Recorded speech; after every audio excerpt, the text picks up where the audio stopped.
Hello, dear listeners. Welcome once again, or welcome for the first time, to the Double Dorje podcast. I'm Alex Wilding, and today we are going to climb the 600 or more stone steps to see the Vajrayogini shrine at Sankhu. But first, two things, as ever. One, it would really be helpful to this podcast if you would pause, press the like, follow or subscribe button or whatever option your listening platform offers. Two, this episode is being published first on Podbean. If you're listening somewhere else, but you'd like to see the comments, the picture, the transcript, or the list of words that I provide, you might like to look them up, then you can find them on Podbean.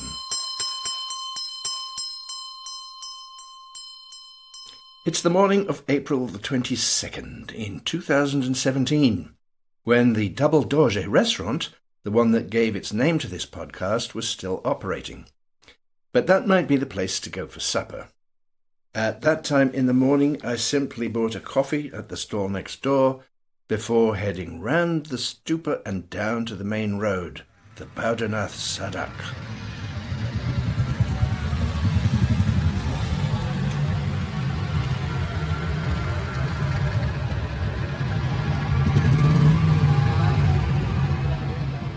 Noise and exhaust fumes will always be there, but there are two other less than pleasant aspects as well.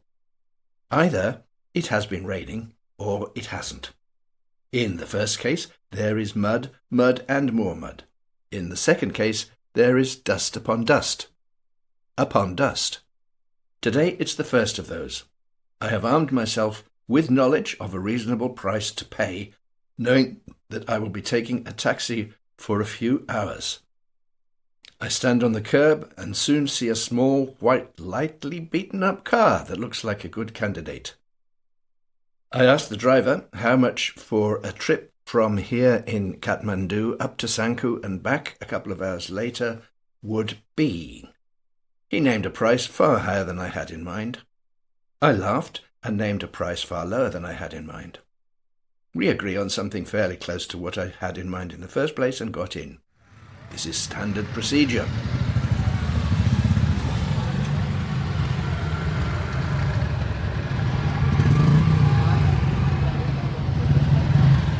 This was one of the days of heavy rain.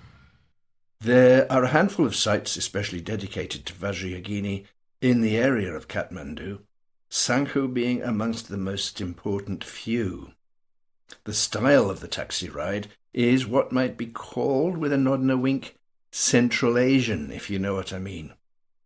Mud, potholes, great Tata and Mahindra trucks decorated with tinsel and Shaivite symbols lurching towards you down the middle of the road, discharging thick black diesel fumes.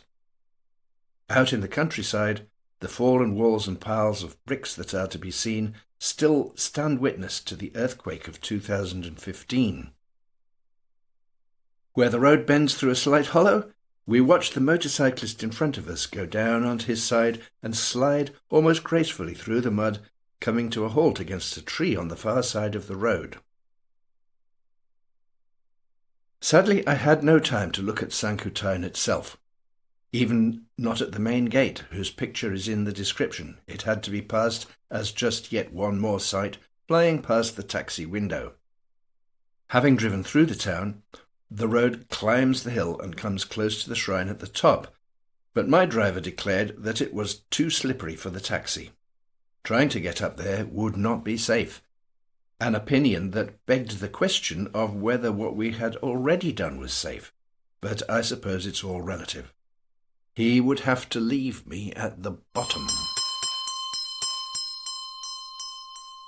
Swyambhu is not quite the most sacred stupa in Kathmandu. By a whisker, that honour goes to Boudha, but it is undoubtedly the most photogenic, and therefore the most photographed, looking over the city from its hilltop site. The number of steps there is said to be 365, and that had been a testing climb a couple of days earlier. But here at Sankhu, there are about twice that many.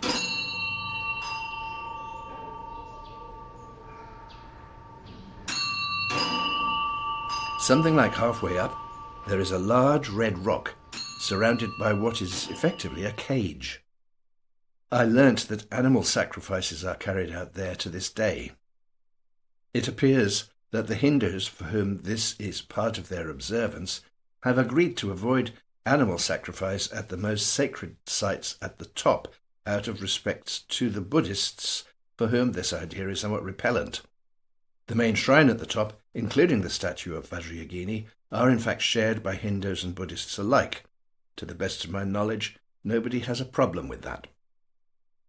After what really did feel like several hundred stone steps, I came to a level space containing a number of buildings.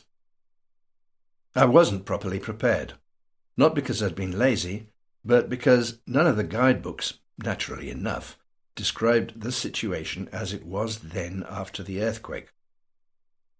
There was a temple, with plenty of opportunity around it for offering greasy so-called butter lamps, ringing the bell, praying and gossiping.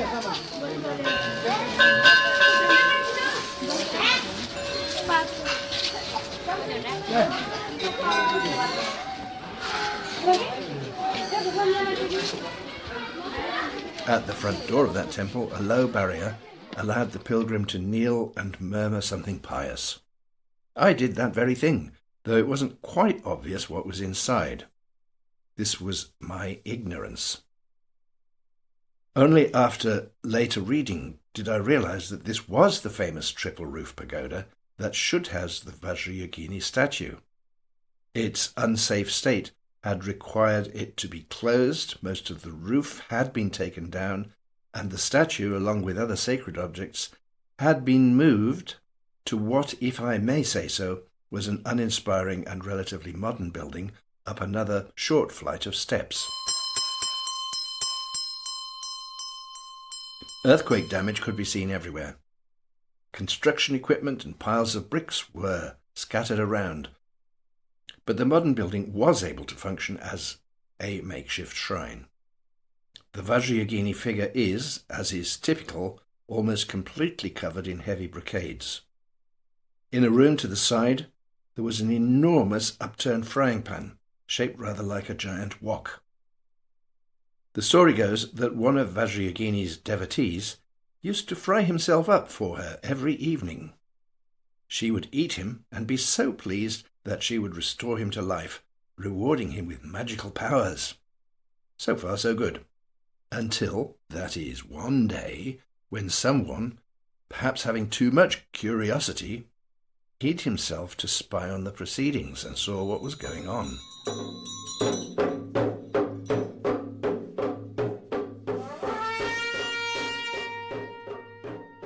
Now, I wouldn't have done this, but the spy in the story was so greedy for the special powers that the goddess might grant that he decided to copy the trick. Vajrayogini accepted the offering of his fried body, but did not restore him to life, and turned the frying pan over as a sign that she would not accept this offering any more. It's a fine fairy story, and it leaves me to speculate.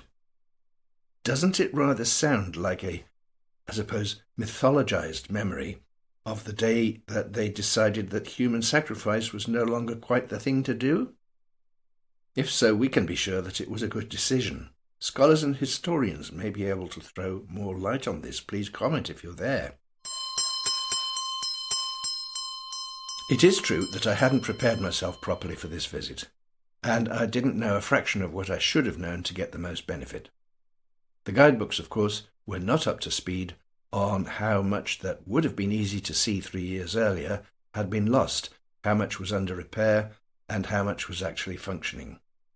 The guide I had paid for a few days earlier to show me round Pashupatinath, a guide who was worth every penny, I must say, had told me that I simply had to go and see this statue. One look in her eyes, he said, and life would never be the same again. You will see forever. So I did that, but being confused as I was about the whole situation, it somehow was not the meaningful experience that it might otherwise have been. If I ever go back, I'm fully confident it would be different. As it was, I didn't really spend very long there. Walking down to the bottom was of course easier.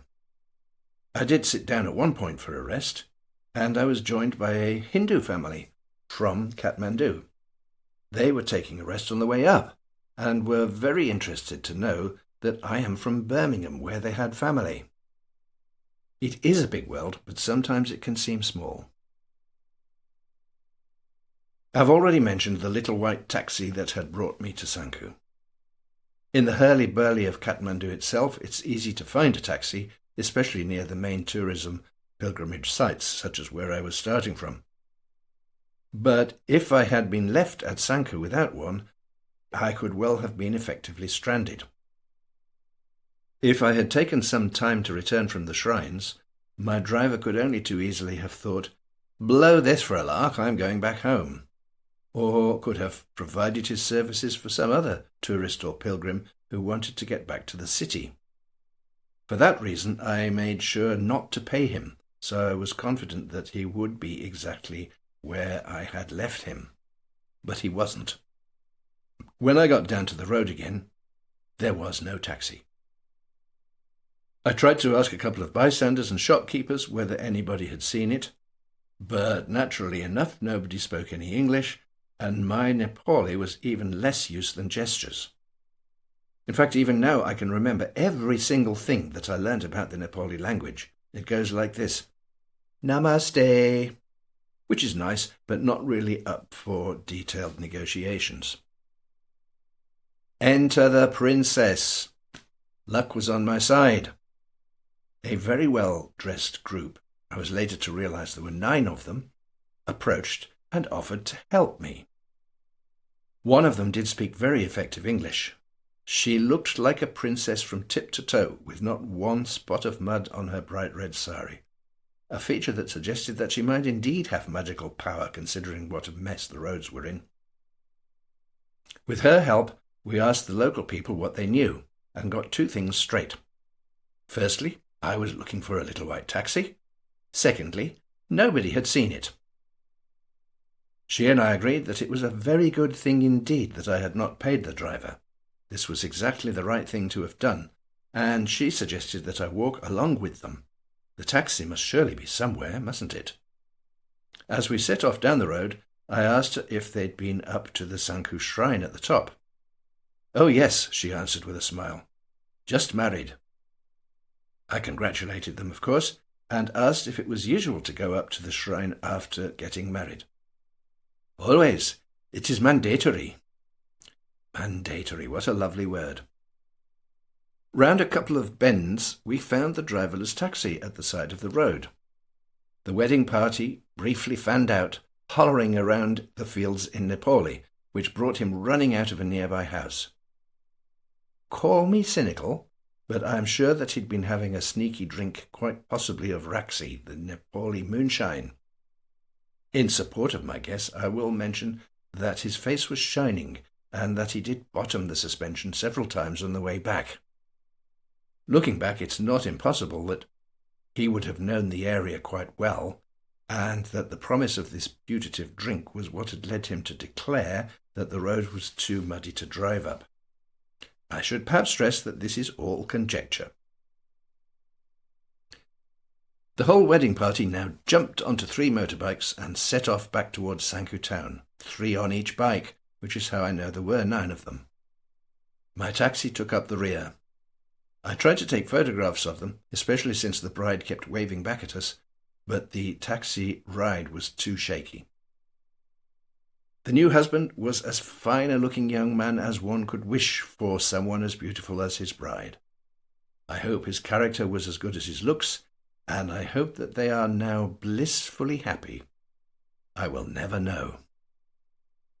So, when you travel, especially when you really travel, avoiding packages and modern hotels, you never quite know what will happen, do you?